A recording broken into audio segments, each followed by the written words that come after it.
CPM Thiruvananthapuram ജില്ലാ സെക്രട്ടറിയായി V Joy MLA തുടരും. 46 അംഗ ജില്ലാ കമ്മിറ്റിയിൽ 8 പുതുമുഖങ്ങളെയും ഉൾപ്പെടുത്തി. അതേസമയം തിരുത്തൽ രേഖ നടപ്പാക്കാത്തതാണ് തിരുവനന്തപുരത്ത് മധു മുല്ലശ്ശേരിമാർ ഉണ്ടാക്കാൻ കാരണമെന്ന സമ്മേളനത്തിന്റെ മറുപടി പ്രസംഗത്തിൽ സംസ്ഥാന സെക്രട്ടറി വി ഗോവിന്ദൻ മാസ്റ്റർ പറഞ്ഞു. EP ജയരാജനെ LDF കൺവീനർ സ്ഥാനത്ത് നിന്നും മാറ്റിയതിന്റെ കാരണം പ്രവർത്തന രംഗത്തെ പോരായ്മയാണെന്നും സെക്രട്ടറി വിശദീകരിച്ചു. പ്രതിനിധി സമ്മേളനത്തിലുണ്ടായ വിമർശനങ്ങൾക്കാണ് ജില്ലാ സമ്മേളനത്തിൽ CPIM സംസ്ഥാന സെക്രട്ടറി മറുപടി നൽകിയത്. EP ജയരാജനെ LDF കൺവീനർ സ്ഥാനത്തു നിന്നും മാറ്റിയതിന്റെ കാരണം പ്രവർത്തന രംഗത്തെ പോരായ്മയാണെന്നും അദ്ദേഹം പറഞ്ഞു.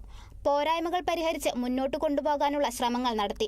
എന്നാൽ അതിനുശേഷവും ലോക്സഭാ തെരഞ്ഞെടുപ്പ് സമയത്ത് വീണ്ടും വിവാദങ്ങൾ ഉണ്ടാക്കിയെന്നും ഇതിന്റെ കൂടി അടിസ്ഥാനത്തിലാണ് കൺവീനർ സ്ഥാനത്ത് നിന്നും EP ജയരാജനെ മാറ്റിയതെന്നും MV ഗോവിന്ദൻ മാസ്റ്റർ പറഞ്ഞു.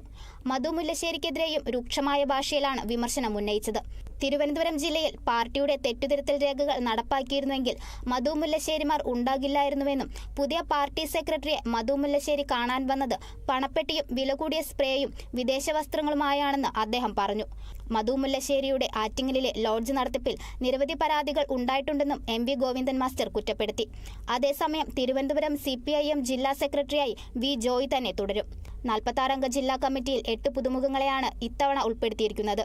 MLAമാരായ G സ്റ്റീഫൻ, VK പ്രശാന്ത് എന്നിവരും മേയർ ആര്യ രാജേന്ദ്രനുമടക്കം 8 പേരാണ് പുതുതായി ജില്ലാ കമ്മിറ്റിയിൽ എത്തിയത്. ആനവൂർ നാഗപ്പനും റഹീം ഉൾപ്പെടെ 8 പേരെ ഒഴിവാക്കുകയും ചെയ്തിട്ടുണ്ട്. Kerala vision news, Thiruvananthapuram.